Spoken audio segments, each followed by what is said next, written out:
Drums. Hey everybody, it's Jonathan from Kontakt Drums again. Yesterday I was here with my good friend Martin, and he is the main designer of the DS Drum RCS Essentials. This guy is a Photoshop meister, but we were talking about some musical stuff. And last week I was recording drums here in the studio, an actual live performance from a drummer. So I put on the track for him to listen, and we aimed on an 80s snare sound.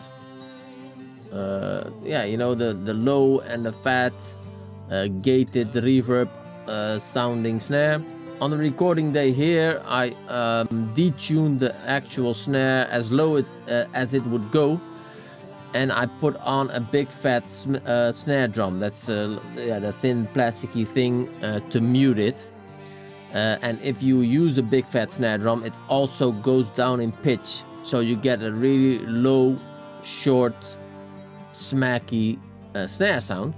And that's what you that's typically the 80s sound everybody loves, right? Put on a gated reverb and you're good to go. So I did that, and let me show you how that turned out. This is the drum stem of the actual recording. It's mixed and everything, so it sounds like this.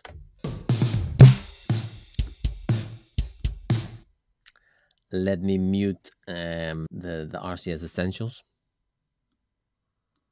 So it sounds like this.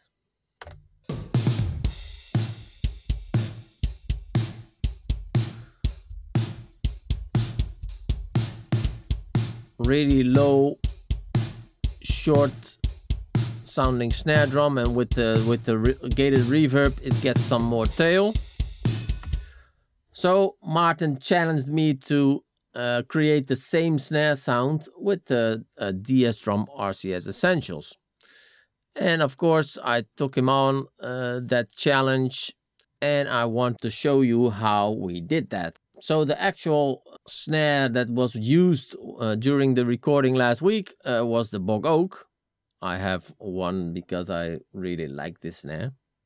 And this is the actual one I recorded here for the sample pack. I put that one in the lowest tuning. We recorded all the snares in 3 actual tunings, so it's not digitally pitched. So that kind of snare sound is typically created with only closed mics. Closed microphones give you the low end you need to get that fat sound, right? If you use overheads or rooms, these mics are normally a lot further away from the drums, so you'll get more high-end sounds than from closed mics. Closed mics give you the thump due to the proximity effect of microphones. So what I did, I just muted, and in this case I soloed the snare top, closed mic, snare bottom, closed mic, and I used character to recreate the gated reverb. So let's take that out for a moment and just listen to the snare top mic.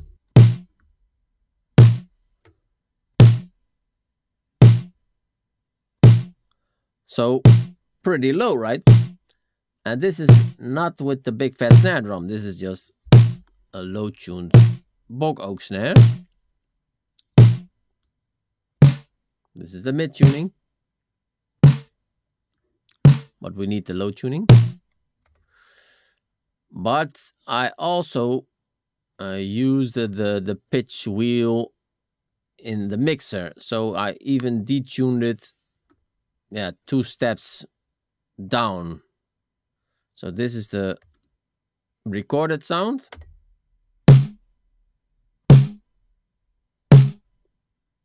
Pretty low as well, but I compared it with the actual recording, and I thought we need a little lower.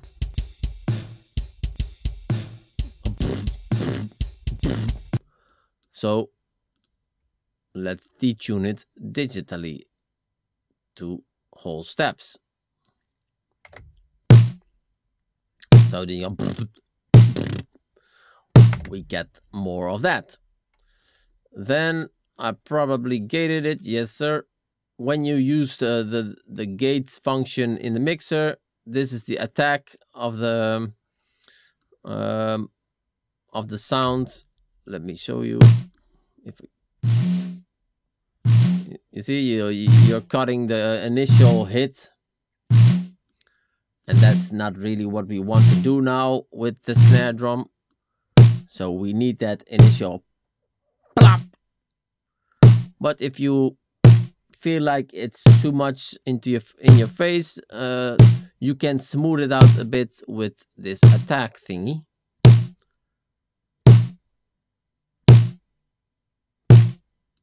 So it's even more rounded sound. But I want it as attacky as it can go.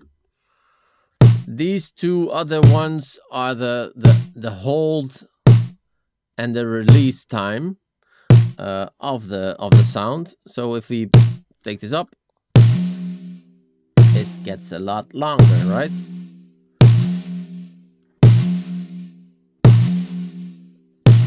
So this last one is the hold. If we go down,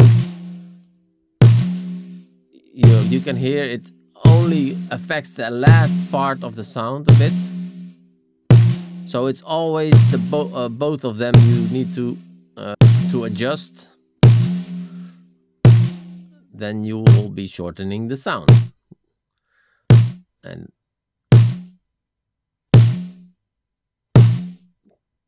yeah, it depends a little bit on the track, how fast the track is, how long you need to gate the snare sound. But for now, I need a that's enough. Nice. Let me see if I did anything here. Yeah, I gave it some more attack with the transient designer, but at the same time I used the tape saturator to cut a little bit of the transient with just a little bit of gain and a little bit of warmth there. No reverb and a little bit of parallel compression for a bit more smack. EQing. Yep, I put a few dBs on like 150 hertz, a bell shape, high pass filter not engaged. The low frequency is about 2 dB and the 200 hertz is about 1 dB with a little wider Q to get it even more fatter, right? Without, with. Okay, did I do anything else? Nope. Then we'll take a look at the bottom sound. So no effects here, everything bypassed. I think I just gated it a bit. Yes, let's see. Yeah, pretty much the same, right? So also here, it's a lot looser. In real life, you cannot gate everything so perfectly, just like in the software, because drummers don't hit always at the same hit strength. Yeah, with drum software, it's a lot easier to be precise. So we can, yeah, really dial in the length of the snare wires, and we don't have any spill of other microphones. Of course, that plays a big factor with live drum recording. Up, that's the gate. Let's see, pitch up. Of course, if you don't want a really dissonant sound, you need to detune the pitch of the other snare microphones as well. So 2 steps down for the bottom mic as well. Any EQ here. It's on, but it's not doing anything. So let's turn it off to preserve CPU power. So when we combine these two, pop,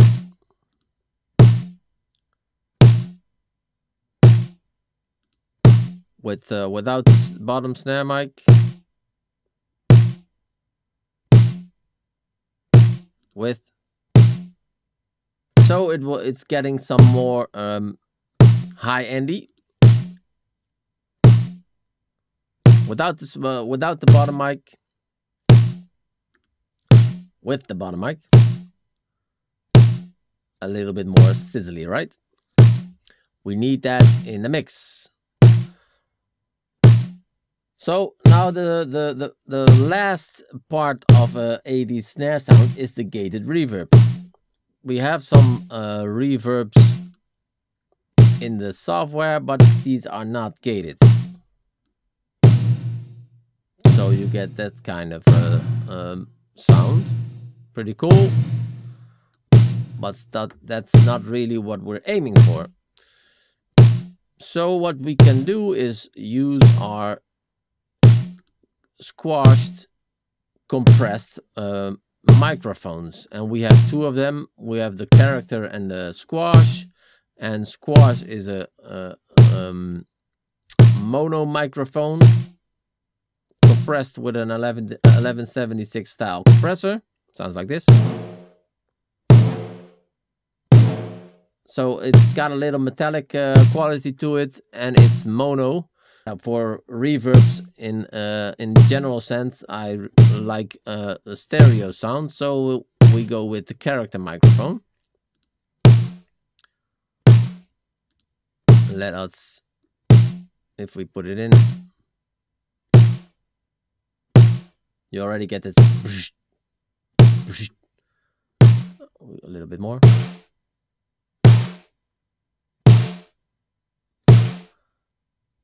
And if you like, you can put a little bit of reverb on that sound.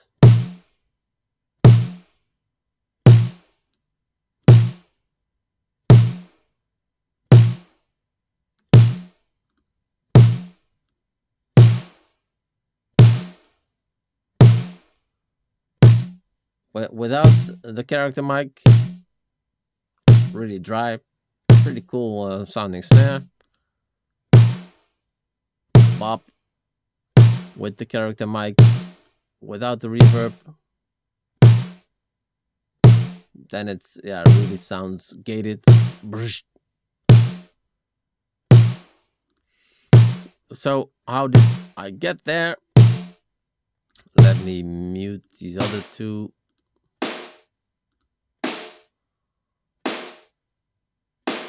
First off, I needed a lot of sustain, so I put on the transient designer, sustain at full power, the tape saturator, gain and warmth at full power, the spark and the smack parallel compression full power, which ends up with a long tail on the sound, and that's what I needed.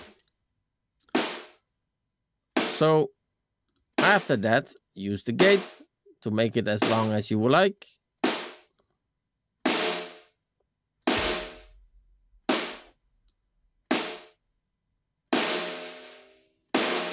So if I don't use the gate, it's really sounds terribly long. That's not the idea. Put on a gate. It's a little bit too short.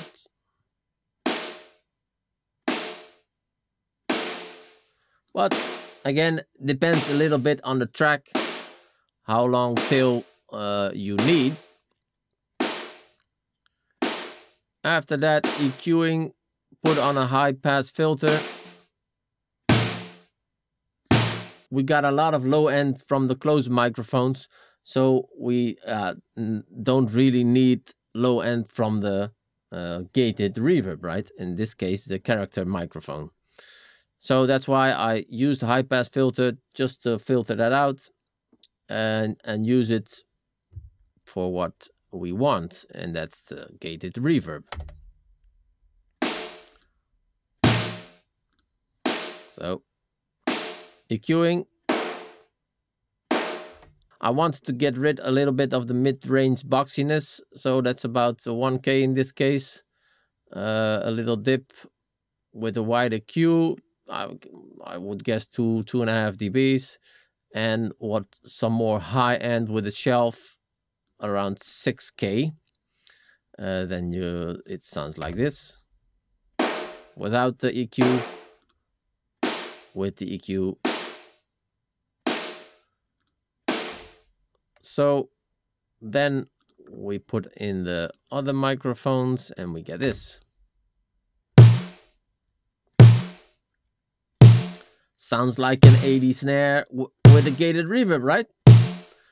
And this is straight out of the box from the Kontakt player. No additional reverb on it.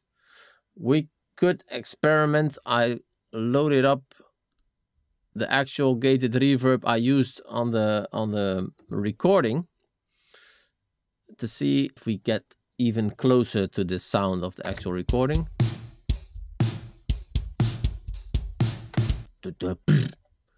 Nice. Let's see.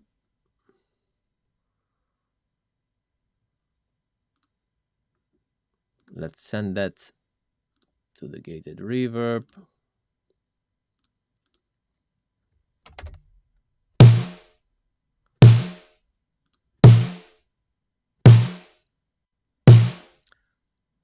Let's take out the character microphone and then use the bomb. A little bit too loud.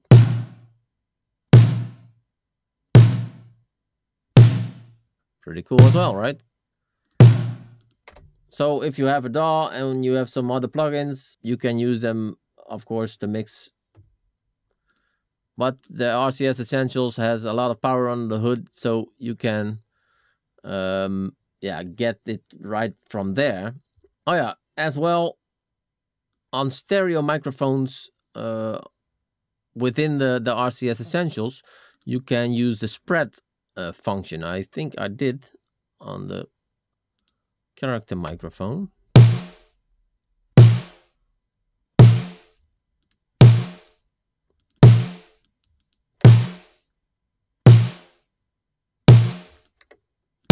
So you can make it mono if you don't want it as wide, or you can open it up